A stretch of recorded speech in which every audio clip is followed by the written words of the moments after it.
we've been teaching through, we spent about 2.5 years teaching through the Old Testament, and now we're working through the New Testament and having a good time doing it.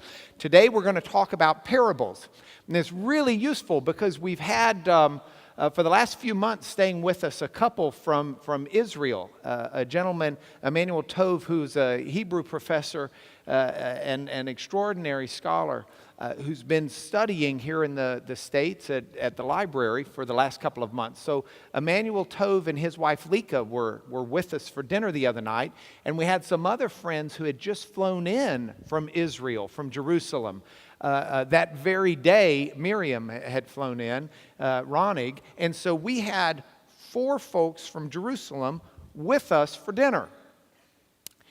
And I'm interested in what's going on in the world. I want to know what's happening. I've also got 2 of our young daughters around the table, and as parents tend to do, I want to force them to learn where they've got no choice. So I'm asking these nice questions about current events. And I said to the Ronigs and to the Tovs, I said, okay, you've been in Israel. And we get the headlines. You know, we read the headlines that the Hamas rocket hits Tel Aviv, 3 Israelis killed as the war escalates. So Palestinian rockets target Jerusalem for the second time. What's going on? What is it like? And to hear Hal explain what it's like to have the sirens go off. He'd be talking to his daughter on the phone. The sirens would go off for his daughter where she was in Israel. She's running to the bomb shelters. You know, they've got, I think, 45 seconds, supposedly, when the sirens go off to take cover. And to hear the description of what daily life is like with this was stunning to me. And I said, well, you guys are really smart guys, and you're really plugged in. What is the answer? What needs to be done? And Hal said, I'm going to tell you a story. There's a story about a turtle on the banks of the Jordan River. And there's a scorpion that comes up to the turtle. And the scorpion says, hey, I need to get on the other side of the river. Can you give me a ride on your back? And the turtle says, I can't give you a ride. We'll get out in the middle of the water. You'll sting me. I'll die and we'll drown.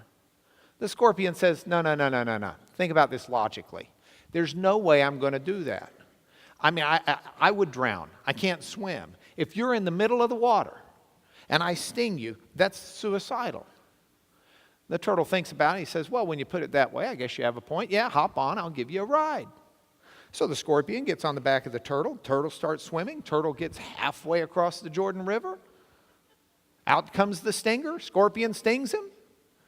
The poison starts taking effect, and right before he dies, the turtle says, why did you do this? Why did you do this? This is suicidal. And the scorpion says, you're right, it is. But this is the Middle East. And down they went. And he doesn't have an answer. Outside of something divine, there doesn't seem to be much of an answer. But I really liked what he told me because he told a story, a parable, that made sense not only to me, but kept the attention of our 2 younger daughters who were sitting at the table as well. They listened to it. They tuned into it. And parables have that ability. They've got this ability to grab a hold of you, and you'll listen to them and you'll pay better attention. So I want to talk about the parables this morning. There are about 40 parables, depending upon how you count them, in the New Testament. Don't worry, we're not going through all 40. We're talking generically about parables, and we will use several parables along the way to illustrate our points. But a parable, if you look it up in the Oxford English Dictionary, you'll read that a parable is an allegory, a proverb, a discourse, a speech. But if you read the fine print in the OED, you'll see that it comes from a Greek word, parabole. Parabole in the Greek means something called alongside. It's something that's next to something else. And so this is the Greek word for a comparison, or an analogy, or a proverb, or a simile, or a metaphor, or something like that. It's something told with something else having the meaning, or something called alongside it. There's a Hebrew word that we find in the Old Testament, mashal. Mashal references the same type of thing. In the Old Testament, it means a proverb or a wise saying. It is the word used in the title of Proverbs, though it's in the plural form. So you've got mashalayim, but you've got the mashal, the Hebrew. It's sometimes used for prophecy in the Old Testament, but it's basically the idea of some wise saying or some proverb. Okay? Now, by the time we get to the New Testament, we're hundreds of years after anything had been written in the Old Testament. By the time we get to the New Testament and we read the Jewish community where Jesus lived and was born and raised and spent his ministry, at that point in time, a Hebrew mashal, a Hebrew parable, had taken a new form than it is in the Old Testament. There was a very specific form, quite unlike you find anywhere else. There was a specific form of a parable or a mashal that was being used by the rabbis in the century before Jesus and into 3 centuries after Jesus. And so when Jesus spoke in parables, he was speaking in a parable that was a very specific literary type. It was a special literary device that was used for about 200 to 300 years. And it's not found anywhere else. The Greeks had Aesop's fables and they had similes and metaphors, but they did not have this type of a parable. So what is it that made these New Testament parables unique? And by New Testament parables, I'm including the rabbinic parables, the parables that rabbis told leading up to Jesus and for several centuries afterwards. Well, what made them unique, you can find scholars who dissect them. But when you put it all together, there were about 7 formula items that make up a parable. Number 1, it would be some type of a statement that it is a parable. Here is a parable, or this is like unto, or he spoke in a parable. There is some indication generally that it is a parable. Number 2, there is a narrative. There is a story that is told. Number 3, this narrative won't tell you when it happened. It won't tell you where it happened. It doesn't dig into those types of specific details because the story is not as much the point. It's a made-up story. So it's not location specific. It's not time specific. But the story is some description of real life. It's not it's not The Hobbit, okay? It's not, though some of us have big feet that might make you think, if you've seen, anyway. This is not that way. This is real life stories, okay? These stories are not prophetic visions. There aren't visions involved in them. And generally, not always, but generally, there's a very clear message that comes from the story. And you can get it. You might have to chew on it for a while, but you realize, okay, and sometimes it just says, and here's the message. Last and most interesting, and we've got some Hebrew scholars here this Sunday morning, so I throw this in there for you. Even in the Jewish literature that was written in Aramaic, these formalized parables are always told in Hebrew. They're always in Hebrew rather than Aramaic, which is a fascinating issue to try and figure out if Jesus was actually using Hebrew when he did these. Not the point of the class, just a freebie for Monson and a few others to chew on. So, having said that, let's look at this. We're going to look at 2 things with the parables. Number 1, we're going to ask, what do these parables mean? And what do these parables mean? And then number 2, why did Jesus speak in parables? What was going on here? He wasn't a classically trained rabbi. Why is it that he chose this device to communicate the message that he had to communicate?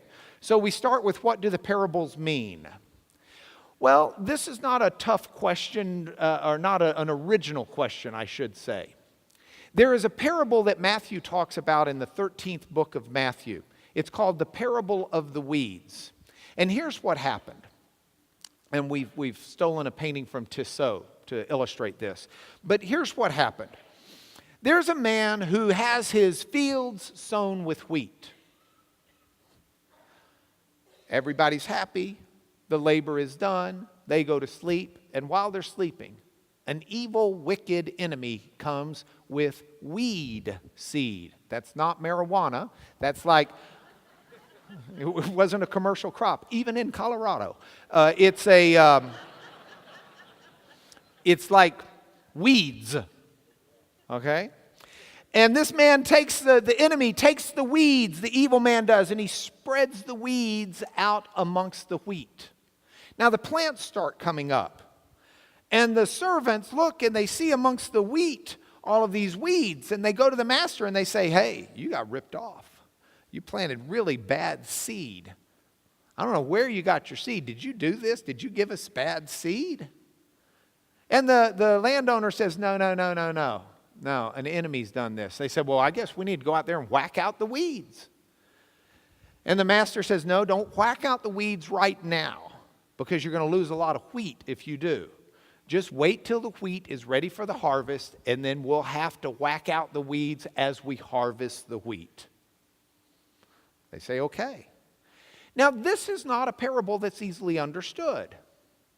And in Matthew, as Matthew records it, Jesus keeps doing some stuff. It looks like there's a little bit of time that passes, and then Jesus is by himself with his closest disciples, and they go up to him and say, what was that about? I don't get it. What's the meaning of that parable? Explain to us, they said, the parable of the weeds of the field. And Jesus gives the explanation. So it's not a novel question for us to say, how do you understand a parable? The apostles themselves were struggling to understand some of the parables that Jesus gave, not all of them. Now, if we read parable interpretation historically, it's fascinating because the early church read parables in a very allegorical manner. They took the parables and they interpreted all of these little different elements as some allegorical representation of something. And it's really fascinating to see how they did it. Let's look, for example, at the parable of the Good Samaritan, which is a good example because it's one that a lot of people know. If you don't know it, it's a great parable. Here's the parable of the Good Samaritan. I like it because it starts out with a really cool guy. Look at this man. Behold.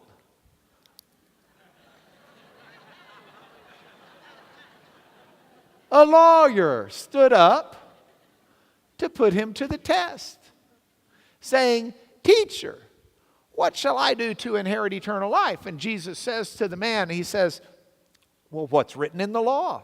Have you read your Torah? And he says, the Torah says to love the Lord your God with all of your heart, with all of your soul, with all of your strength, and with all of your mind. And he quotes Deuteronomy, the 6th chapter, the 5th verse, which every good Jew would say as part of their Shema. Hear, O Israel, the Lord your God, the Lord is one. Shema Yisrael, Adonai Eloheinu, Adonai Echad. Love your neighbor as yourself. Jesus says you've answered correctly. Do this and you'll live. Sometimes lawyers don't know when to shut up. It's one of the lessons you get from this parable. The lawyer, desiring to justify himself, asked one question too many. He said to Jesus, okay, who's my neighbor?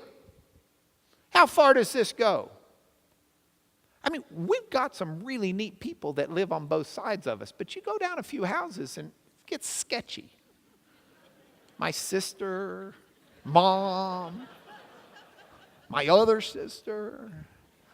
Jesus says, a man was going down from Jerusalem to Jericho, and he fell among robbers who stripped him, beat him, and departed, leaving him half dead. Now, by chance, a priest was going down that road. When he saw the half-dead man, he passed by on the other side. So likewise a Levite, when he came to the place and saw him, passed by on the other side. But a Samaritan, as he journeyed, came to where he was, and when he saw him, the Samaritan had compassion. The Samaritan went to him, he bound up his wounds, he poured on oil and wine, he set him on his own animal, he brought him to an inn and took care of him. Next day he took out 2 denarii, and he gave them to the innkeeper and said, "You take care of him, whatever more you spend, I'll repay you when I come back." Jesus then asked the lawyer this question: "Which of these 3 do you think proved to be a neighbor to the man who fell among the robbers?" The lawyer said, "The one who showed him mercy." Jesus said, "You go and do likewise." Now, the early church loved this parable. And you can look at Origen, who was a church father, writing at the end of the 100s, so the late 2nd century. And he was very typical of an early church interpretation of this. Here is, if you were in church in 200 AD in Alexandria, Egypt, this is what you would be taught this parable means. Or for that matter, if you were in church 400 AD and you had Augustine teaching, Augustine wrote on the parable very similarly. He would say, okay, there's a man. Hebrew word for man, Adam. Adam. There's a man, Adam, who's going down from Jerusalem to Jericho. This is a man that's leaving, been thrown out of the garden. Jerusalem represents the Garden of Eden. It represents paradise. And he's going down to Jericho, which is the fallen world. Detestable. Whoa. Okay, there we go. Thank you, Steve. So this is Adam. Okay, so Jesus says Adam. That's Adam. Adam leaves paradise and he goes to Jericho. He goes to a fallen world. And he falls among robbers. This is sin. And sin strips you. And it devalues you. And it destroys who you are and who you're meant to be. And it brings you down.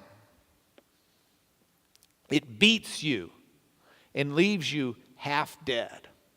Now, a priest was going down the road.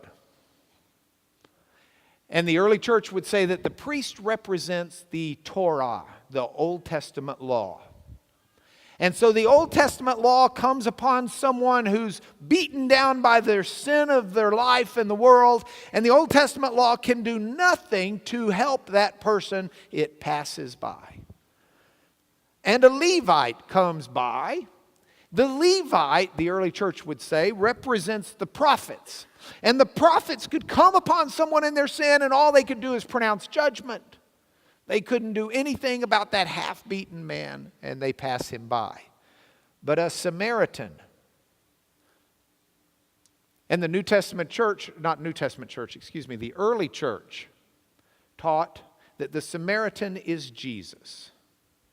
Jesus comes upon that man, has compassion, goes to him and binds up his wounds with oil and wine, the sacraments. Sets him on his own animal. And they differ over what the animal was. This could be the Holy Spirit. This could be any number of different things. It could be the body of Christ. It just depends on who's drawing the allegory. Brought him to an inn and took care of him. The inn, the early church would say, is the church. So you find this poor person in their sin, introduce them to Jesus, they get their sin bound up, they get delivered to the church. The church is given the denarii with the promise to take care of the man until the Samaritan returns, because Jesus will come back. And this is what the church taught. It was an allegorical approach. And they did this for for all of the parables. Now, that's fine and well and good until the Reformation movement starts. And Luther had some trouble with that approach to the parables, but John Calvin really went after it. And John Calvin said, I acknowledge that I have no liking for any of these interpretations. We ought to have a deeper reverence for Scripture than to reckon ourselves at liberty to disguise its natural meaning. He said this allegory stuff is just a bunch of people who figure out what they want it to say and read into it rather than reading it for what it says and taking out of it. Calvin was not a fan of this. So Calvin started a movement away from this allegorical interpretation. The movement continued and really took its biggest leap when a German theologian, New Testament scholar, named Adolf Jülicher, wrote his big masterpiece that he's famous for in theology. It is the first major work on the parables. And in it, he said there is absolutely no allegory that should ever be read into a parable. Parables have one meaning and one meaning only. Now there's a problem here. Because, for example, that parable I told you about the weeds, Jesus answered the disciples' questions. And when he answered it, he gave an allegorical explanation of what it was. So Jülicher said, well, that wasn't what Jesus said. Jesus knew better. That was added by the church probably back in the 200s when Origen and those guys were running crazy with these parables. Well, time has shown Jülicher's wrong. That wasn't added 200 years later. It was actually in there as early as Matthew is. We don't have any copies of Matthew that indicate in any way that that was a later add. But Jülicher did refocus people on the idea that by and large, most parables from that time had a core message, which is what was being taught as the parable was being taught. Since that time, scholars have continued to come up with all sorts of ways. If you go look at parable books, and I'll bet you there's a neighborhood theological library that probably has around 78 of them on its shelf. You will find all sorts of things. You'll find scholars who say, this is the existential scholars, who say that the meaning of a parable is all up to you. It's just, how does this make you feel? And then it's however you feel is what it means. So it can mean something entirely different for Alice than it does for John. It's a Rorschach test. What do you see here? By the way, I can tell you all about your personality disorders if you want to shout out what you see in that Rorschach blot. I researched this, and Dr. Bob taught me how to read them. No, that's what it is. Now, other people have come along, and they've said, no, this is eschatological, which is a fancy theological term. It comes from the Greek eschatos, for the end days, and it's the idea that these parables were written or were told to talk about the end times, and they should be understood in that light. I want to suggest among the myriad of different interpretations, the one that makes the best sense to me. And here it is. Context. When in doubt, read it in context. That's a good general rule for just about anything in life, especially the Bible. Put it into context. When you put it into context, you want the context of the passage itself. That means what the passage says as a whole, but it also means understanding the culture and the time and the imagery and the dynamics and all of the things that are a part of climbing into first century Palestine to understand that context of the parable. Second, you need to understand how the parable's placed by the gospel writer. Because at least Matthew and Mark never wrote their gospels with the idea, and Luke either, with the idea of a chronology. It's not simply, here's the order of things on a timeline. They're orchestrated like a flower arrangement. Let's put this here, put that there, let's put this over there, put this over here, so that the entire arrangement gives off the substance and the message that the writer wants. So you've got to read within the context of the parable as it was told by Jesus, but you've also got to read within the context of how the parable fits into the writing of the gospel. And if you do that, these parables actually make a whole lot of sense. Let's look at the parable of the Good Samaritan. And we could spend a week on this parable alone. I'll just pull out two aspects to help you understand the context issue. First, the priest and the Levite do not help. The priest and the Levite are not a neighbor to the Jew who has fallen and been beaten and left half dead. Who helps is the Samaritan. Now the Samaritan, get that off of there. There we go. The Samaritan. If we know who Samaritans were, it helps us tremendously appreciate the audacity of Jesus in this parable. The Samaritans were not on good terms with Jews. The Samaritans believed that they were the rightful descendants of what the Jews would call the lost 10 tribes. The Jews considered, and Jews taking that name from the tribe of Judah, which was the predominant tribe left after the fall of Israel, left in the southern kingdom.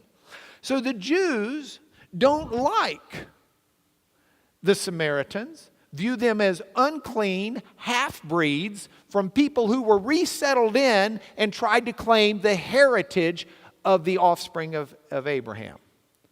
As a result, Samaritans were deemed unclean, and the Jews would not touch them.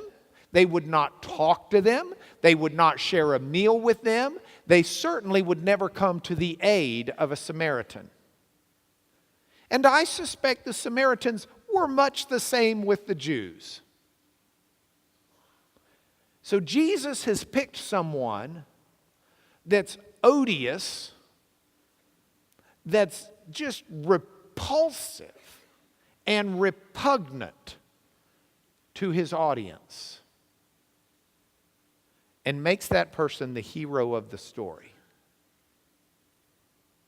Now, it also helps us understand some of the context if we not just understand who the characters are, but it helps us understand the context if we understand where the terrain is. This is a picture that John Monson sent me. That's John Monson, who some of you know in this class because he's here frequently.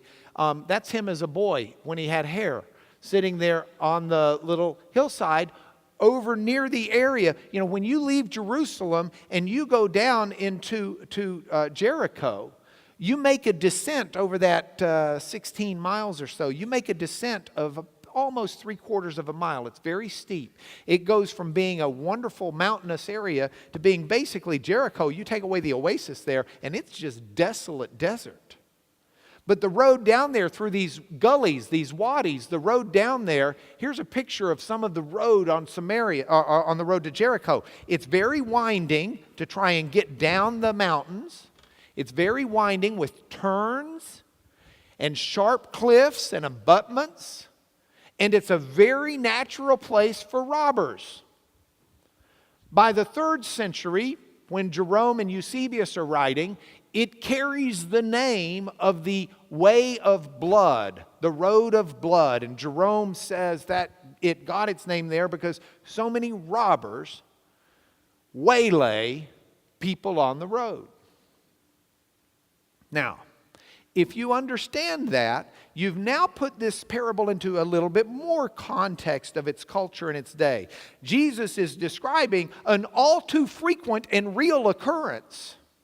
This is not something bizarre. This is something that everybody fears.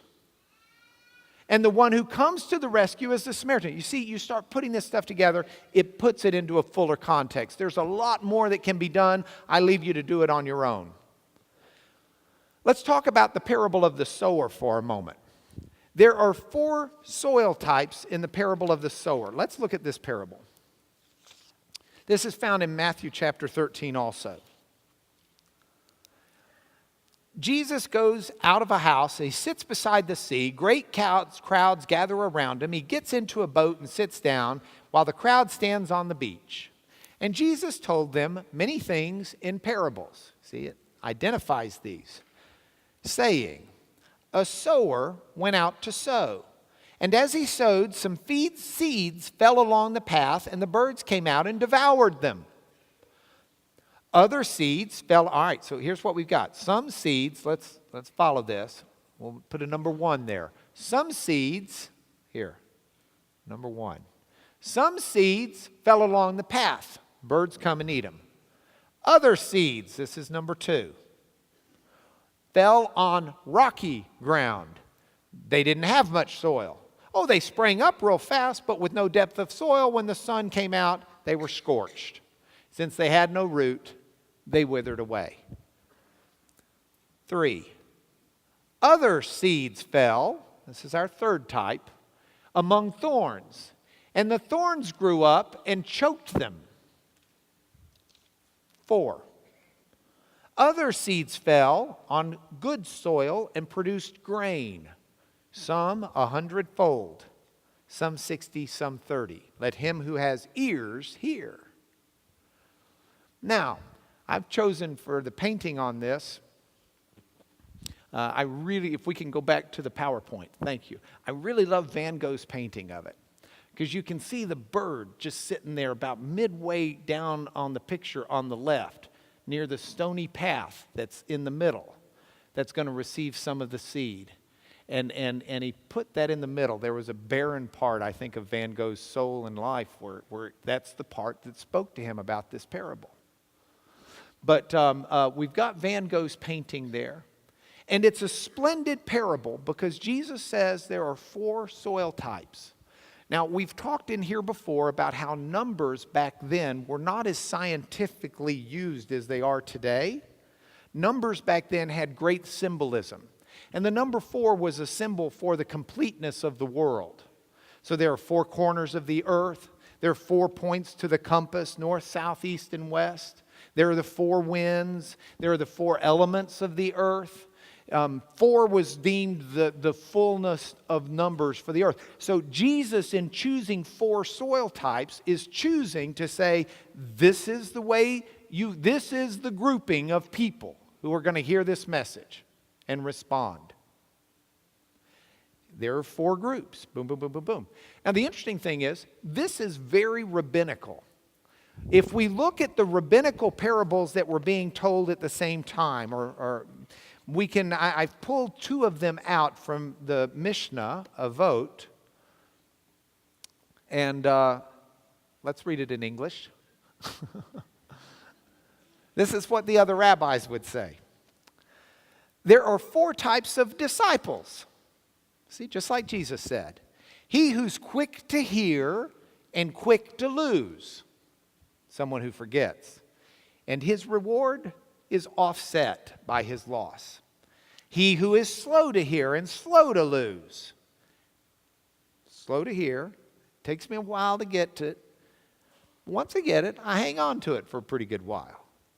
His loss is offset by his gain. The fact that he's slow to hear is offset by the fact that at least he held on to it for a while. Then there's someone who's quick to hear and slow to lose. This is someone who hears it, says, that's it, I'm there, and hangs on forever. That person is a sage. There's the wise man. And then there's someone who's slow to hear and quick to lose. Takes forever before you get on the program, and then you leave in a puff of smoke. And this is the evil portion. And this is very typical. There's another one below it. There are 4 types among those who sit before the wise people, the sages. The sponge, the funnel, the filter, and the sieve. You can say, which are you? Oh, I'm a sponge. I'm a funnel. I'm a filter. I'm a sieve. This was the way they taught. So Jesus is very, very typically rabbinic. And he says there are 4 soil types here. But there is, when you read the parables of the rabbis and compare them to Jesus, while they've got some comparisons that are very similar, they've also got some very vivid distinctions. And this is a parable that's really good for showing the distinctions. For the rabbis, someone is a good student and a sage and a good disciple if they spend their time studying Torah. Jesus draws a little different path. If we look at this parable, in the way Luke tells it, Luke talks about the good soil, and he says the people in the good soil, where the seed goes in and it takes great root and it bears forth 100-fold, those people have a cardia kale. They have a heart that is good. In Hebrew, that would be a lev tov, a good heart. Lev is your heart, tov is good. So this is someone with a good heart. But that Hebrew phrase has a little bit of a very idiomatic meaning. It was an expression. It referred to someone who was charitable, someone who was generous. So for Jesus, the good disciple is not so much the one who's going to spend all of his time in the ivory tower reading the Torah. Jesus doesn't draw that rabbinic power from his parable. Instead, Jesus says the good disciple is the one who's going to be generous and doing right, the one who's going to be charitable, the one who's going to be doing for others. Jesus was an emphasis on do. The rabbis is an emphasis on study. And it's an interesting thing. And that's not to say that Christianity or Jesus should be anti-scholastic, but it is to say that the concerns in the heart of Jesus is to minister and serve to others. And all the scholarship in the world, if it doesn't get you to that point, has missed the point. And you go further, this is the way Luke tells the story. Luke gives a reference back to a Genesis passage. Because Luke says the person who does this will have a 100-fold increase. And that's a reference back to Genesis 26:12. The 100-fold increase from a sower is the increase that came to Isaac. Isaac sowed in that land and he reaped in the same year 100-fold. The Lord blessed him. The man became rich and gained more and more until he became very wealthy. The point of the story with Isaac that the sages drew and that was popular at the time of Jesus, it was been well understood by the people, is that Isaac had the promises of God's blessings from Abraham because he was descended from Abraham. And God said, I will bless you because of Abraham. Isaac knew he had the blessings of God, but Isaac still went out there and he sowed. And he did, knowing that the blessings of God would come through and his own actions, if that makes sense. So when Jesus references this back, as Luke shows us, what Jesus is saying within this parable is the heart of a disciple is a heart that's not just faithful and trusting in God, but it's a heart that's changed in the way that person treats the world. That person invests their energies in other people. That person invests their energies in trying to see others better off. So if we go back to the PowerPoint, please. So that gives you a semblance of how Jesus in his parables were in some ways in sync with what was being said, but in some ways very, very different. I love this because this to me gives me a chance to look at Fiddler on the Roof. If Tevye was here today, and Tevye was in our audience, first I'd have him do this. If I were a rich man,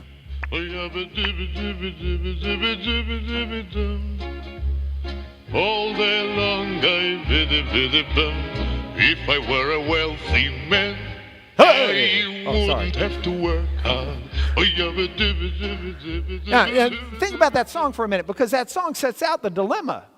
If you know the song, think about it with me. If you don't, go get it and listen to it. Watch the whole movie. Make your kids watch the movie. If I were a rich man, I'd just bid all day long. I'd build a house with one tall staircase just going up and one even longer coming down. I'd see my wife strutting like a peacock with a proper double chin. I would have all these turkeys and geese. Everybody would come up to me and fawn over me and ask me posing questions that would cross a rabbi's eyes. And then he talks about what would be the most special thing he could do. Listen. If I were rich, I'd have that time that I lack to sit in the synagogue and pray. Discuss the holy books with the learned men 7 hours every day. And that would be the sweetest thing of all. That would be the sweetest thing of all. To study and discuss the holy books with the learned men 7 hours every day. And so if Tevye were in our class, I would say, Tevye.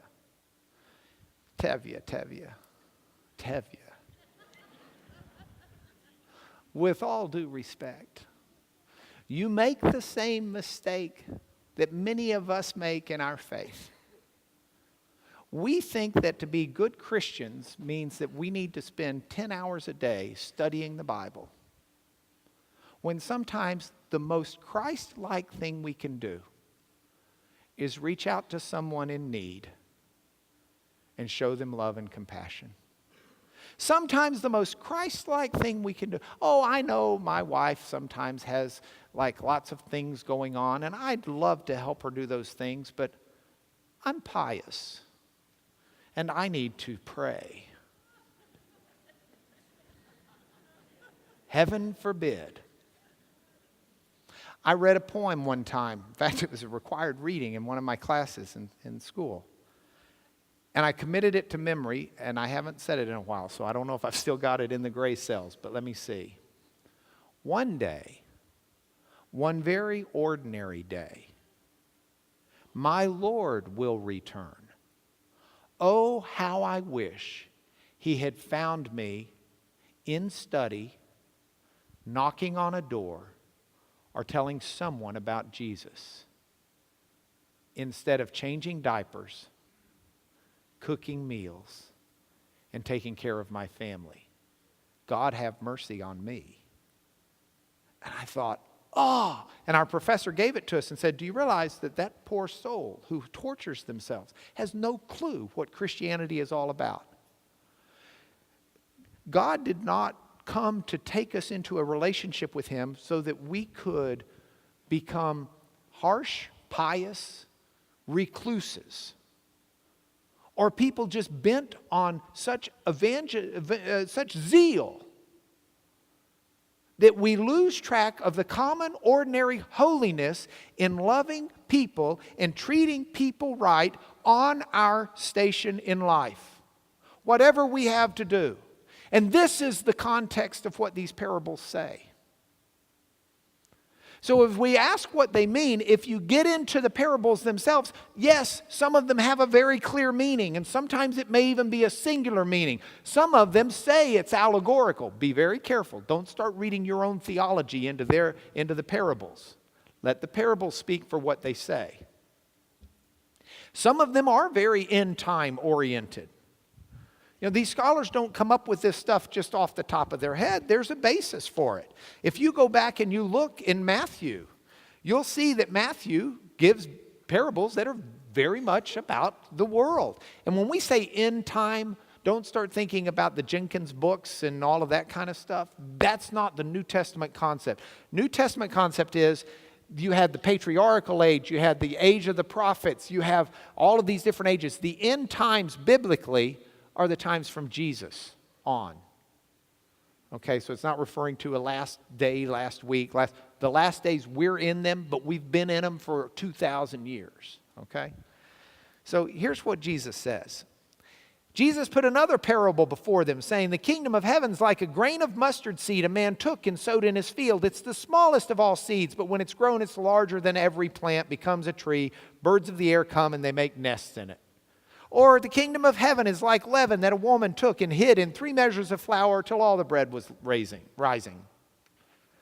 See, Jesus did tell parables that said, the Christian faith is that mustard seed. It was just in the backwater country village area of Palestine, buried in the outreaches of the Roman Empire, among just a select few. But that small mustard seed would grow into a plant where birds from all over the nations, and all over the world, nest in its trees. So it's very prophetic. And that's there. Now, I'll go even further and I'll say to some degree these have a Rorschach quality. And let me tell you why. When Jesus told these parables, don't you know that the people heard the parables and then they went home and talked about them? What do you think about that one? I don't know. What do you think about it? Which soil type are you? Well, I don't know about me, but I can tell you which one he is. We don't call him Rocky for nothing. They would discuss them. Jesus taught in a way that drew people in and kept them involved. And I'll tell you, if I can just give you a quick summary, why did Jesus speak in parables? There's a passage that bothers some people. I've written about it in the lesson. You can read about it there. But what I want to do is I want to tell you Jesus was a master communicator.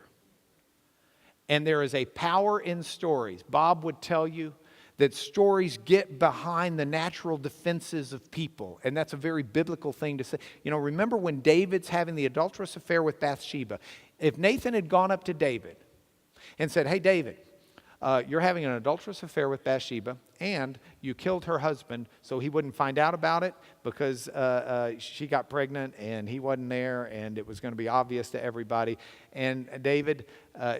all David would have done was continue his cover-up, probably by killing Nathan the prophet. So instead, Nathan the prophet goes up to David and he says, man, we got problems in the kingdom. David said, what's the problem? He said, there's this fella who only had one sheep. It was his pride and joy. It was his treasured possession. He just nurtured the sheep. The sheep lived in the house, which actually was common then. And then there's this other fellow who has like thousands of sheep. And he had to kill one for a guest, so instead of killing one of his thousands, he went and took the sheep from the guy who only had one and killed it for his own personal benefit. David, at that point, is enraged. He says, who is that guy? He ought to be strung up. You bring him to me. I'll see that he pays with his life. And that's when Nathan said, well, actually, it's you.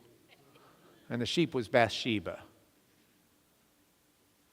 And David's like, oh.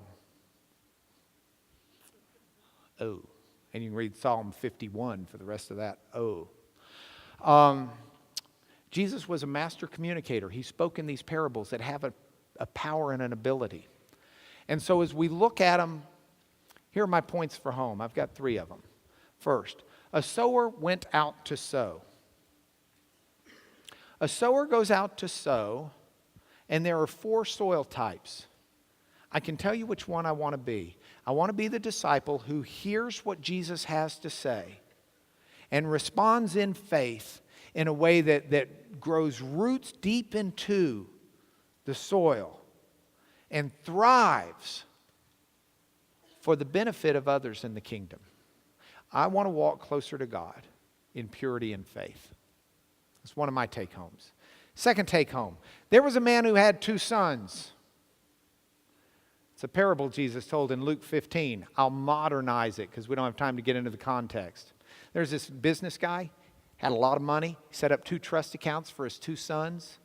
Thought they'll come into the business. This will help seed them. They're going to do good work. One of the sons gets old enough for his inheritance, goes in and says, Dad, I don't want to do the family business. I want out of this. He said, well, what are you going to do? Well, give me my money. I've got some other ideas. Well, where are you? I'm Dad, look, man, I know it, and I'm out of here. Can I just, is it mine? I thought you said this was mine, Dad. Well, okay. Takes the money, goes off, squanders it. Wastes it, and is flat broke. Tries to get a job, but the economy is really, really, really bad. Unemployment really high.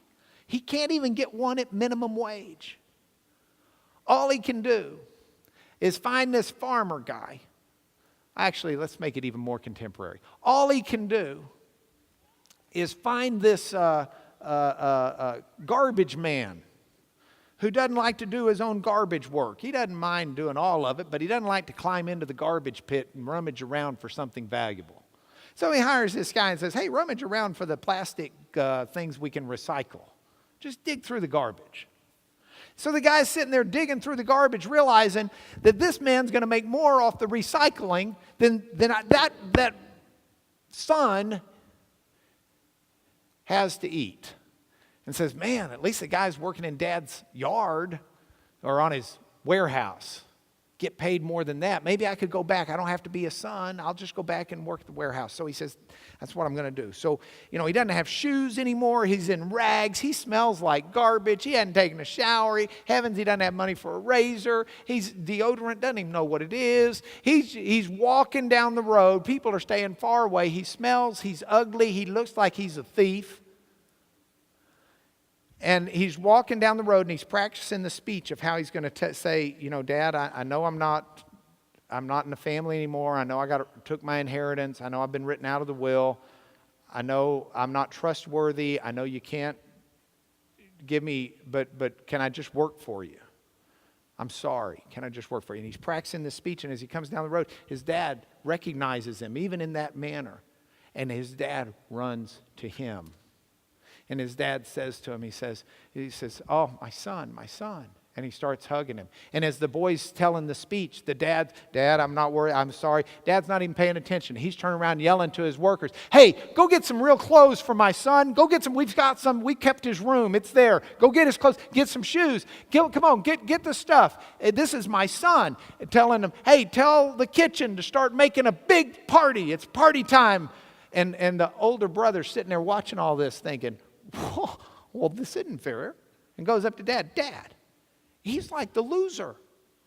I did it right. And the dad says to that older brother, he says, yeah, he was the loser, and he was dead, and he's come home, and he's alive. And that's a cause for rejoicing. That's a point for home. The point for home to me is the welcome home of a joyful father, because that's all of us before God. That's all of us before God. Last point for home. Jesus says, you go and do likewise. He told that to the lawyer. I take it personally.